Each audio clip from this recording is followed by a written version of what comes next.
Some documents vanish quietly. No headlines, no alarms, just numbers missing in a database. A page that should exist, but doesn't. And when those missing pages involve one of the most powerful men in the world, silence becomes suspicion. Tonight, we investigate the controversy surrounding the Epstein Files, the redactions, the removals, the political storm, and the question no one can ignore. What was missing, and why? In late January, the U.S. Department of Justice released millions of pages tied to the Jeffrey Epstein investigation. For years, the public demanded transparency. For years, victims demanded answers. And for years, lawmakers promised disclosure. Then the files went live. Millions of pages, FBI interviews, evidence logs, discovery material, metadata. But within days, something strange emerged. Researchers began noticing serial number gaps, interview logs referencing documents that were nowhere to be found, discovery indexes listing pages that didn't appear in the public database. The files had been released, but they weren't complete, and the missing records appeared to include material that mentioned then-President Donald Trump. That's when the political firestorm began. To understand the controversy, you must understand the mechanics.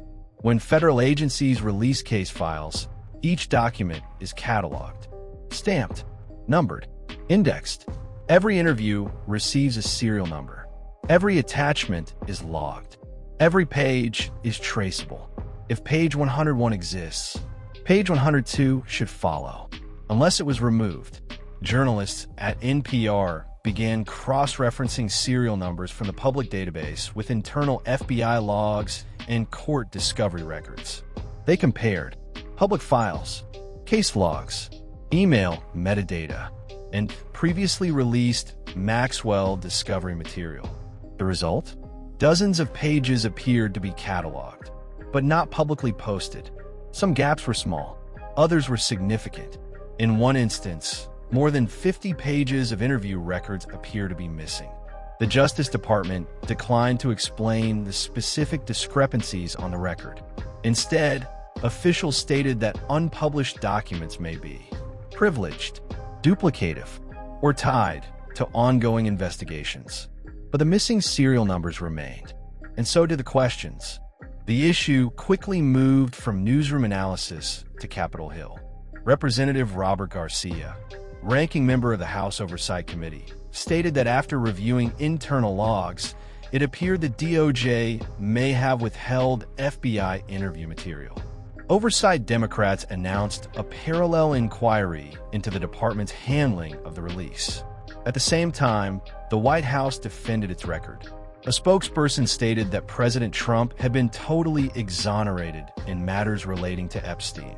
The administration pointed to the release itself as proof of transparency. They also referenced the Epstein Files Transparency Act, arguing that the administration had supported openness. But critics asked, if transparency was the goal, why were pages disappearing? Why were some files briefly removed and then restored? Why did metadata show updates after publication?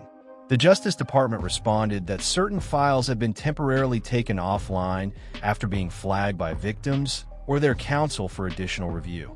Officials stated they were working around the clock to correct redactions involving personally identifiable information. Thousands of pages were removed and reuploaded to fix improperly masked names. The department insisted no documents were withheld for political sensitivity. But in Washington, intent matters less than perception, and perception was shifting.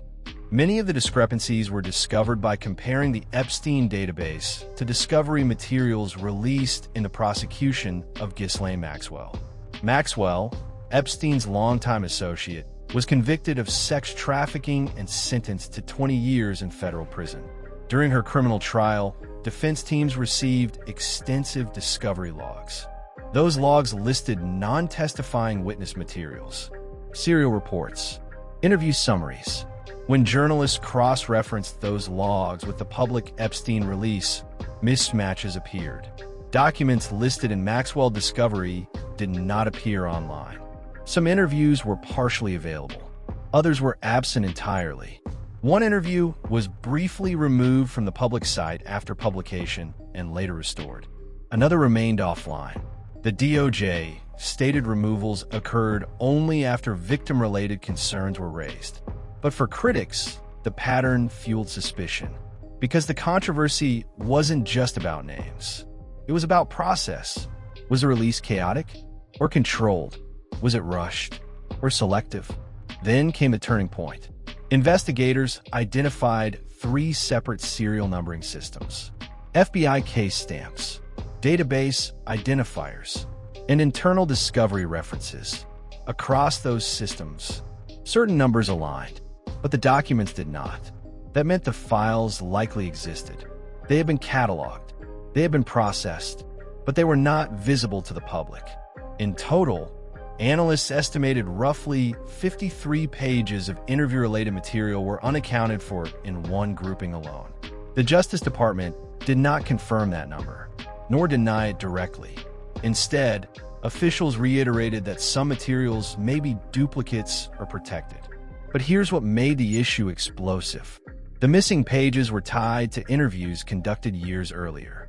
Interviews that investigators deemed serious enough to conduct multiple times, whether those interviews contained relevant material or not. The absence itself became the story, because in matters of public trust, omissions speak loudly. In the digital age, documents leave footprints. Metadata records upload dates, modification timestamps, removal logs. When files were taken down and restored, digital markers showed it. To some observers, that proved the system was responsive. To others, it suggested instability. Victims' attorneys criticized the rollout, arguing that personally identifiable information had been insufficiently redacted. One attorney stated that victims who fought for anonymity had been exposed unnecessarily. The DOJ countered that the scale of the release made perfection difficult. Millions of pages, multiple agencies, tight congressional deadlines. But the controversy expanded beyond technical error, because the Epstein case has always existed at the intersection of power and secrecy. Financiers, politicians, royalty, celebrities. The public has long suspected that powerful individuals escaped scrutiny. So when pages vanish, even for procedural reasons, doubt multiplies. Jeffrey Epstein died in federal custody in 2019. His death officially ruled as suicide. Yet skepticism persists. Polls consistently show a significant portion of the public doubts the full truth has been revealed. That skepticism forms the backdrop of this document controversy. It's not just about one president or one administration. It's about institutional credibility. When agencies promise transparency, the public expects completeness. When lawmakers promise oversight, the public expects accountability. If serial numbers suggest gaps, the public expects explanation. The Justice Department has maintained that no records were withheld due to embarrassment or political sensitivity. That statement was formal, clear, and categorical. But trust is not built on statements alone. It's built on consistency. House Oversight members say they will continue examining DOJ logs. Reporters continue comparing serial references. Advocacy groups are monitoring redactions. Meanwhile, the Justice Department continues updating the database, adding corrections, reposting files, clarifying statements. But one reality remains. Once doubt enters the narrative, it lingers, because transparency is not just about releasing documents. It's about releasing them cleanly, completely, confidently, and in high-profile cases involving powerful names. Even minor inconsistencies become major controversies. A missing page can be an oversight, a technical error, a duplication, or nothing at all. But in politically charged investigations, it can become a symbol of secrecy, of protection, of institutional fragility. The Epstein files were meant to close chapters. Instead, they open new ones. Not about guilt, not about verdicts, but about process. Because in a democracy, transparency is not optional. It is oxygen. And when the air feels thin, people start asking why.